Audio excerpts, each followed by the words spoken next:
We are going to deal with another important cause of uveitis in Africa, in North Africa and the Middle East. So VICH disease is defined as a bilateral granulomatous panuveitis with extraocular manifestations, and patients usually have genetic predisposition and some environmental factors, mainly viral infections, may trigger the autoimmune reaction against melanocytes. So the VICH disease passes through 4 stages. The first one is a prodromal phase, characterized by neurological signs. It is inconstant. The second case, it is the phase where we see patients. It is characterized by an acute uveitis. First, we have posterior uveitis in the form of diffuse choroiditis. Then the patient develops a panuveitis. And if the patient is left untreated, he will pass to the chronic phase of convalescence, which is characterized by the depigmentation of the fundus and of the skin. If the patient is insufficiently treated, he will develop recurrent uveitis, usually anterior uveitis. So the revised diagnostic criteria for VICH disease, published in 2001, do not differentiate between the initial onset disease and the chronic disease. And 3 groups are individualized, which has very little clinical relevance, because we consider that the disease is complete when the patient develops all the manifestations, but we know that the integumentary findings are very late to occur, and the many ways of multimodal imaging are not stated in these criteria.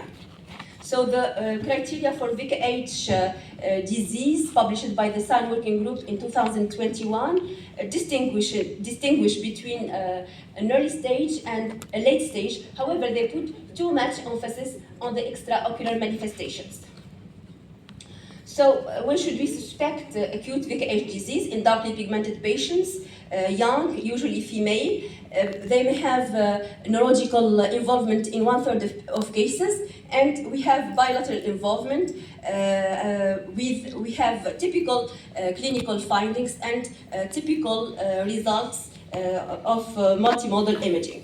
So the most important distinguishing clinical feature of VICH disease is exudative retinal detachment, that is bilateral, that is associated with intraocular inflammation, and sometimes it may be extensive, like in this case. And other posterior segment manifestations are also very important to look for. These are the retinal and the choroidal folds that are associated with intraocular inflammation, the yellowish deep lesion, and bilateral optic disc edema. And some patients, when we overlook the vitreous inflammation, may be mistaken for papilledema.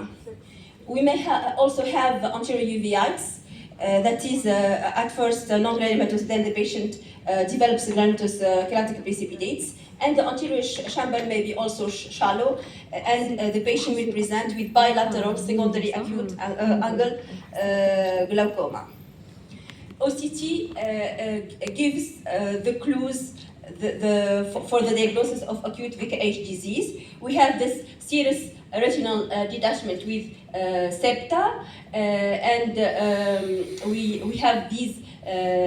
We may have also the bacillary layer detachment, which is split at the level of the myoid of the photoreceptors with accumulation of intraretinal fluid, and the serous retinal detachment is associated with marked choroidal thickening that is reflected by these undulation of the retinal pigment epithelium, and even in the absence of serous retinal detachment, these undulations are associated with marked choroidal thickening, are very suggestive of acute VICH disease.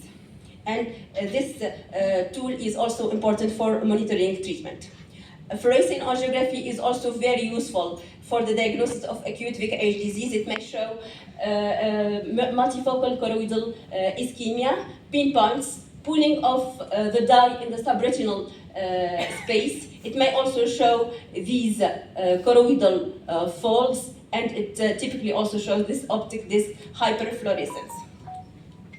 ICG may help for diagnosis, but its important role is the monitoring of the treatment. It shows the decrease in the number of choroidal vessels, this fuzziness of the choroidal vessels, and the dark dots are a key feature for follow-up. These are hypofluorescent round lesions that appear at the intermediate phase of the ICG. We may have also pinpoints or optic disc hyperfluorescence. So you will see the decrease of dark dots during follow-up, and here the restitution of the choroidal vessels after treatment. Ultrasonography is useful when we cannot examine the fundus. We look for this low to medium reflective choroidal thickening, and we may also see this exudative retinal detachments. OCT angiography may show flow voids that decrease after treatment.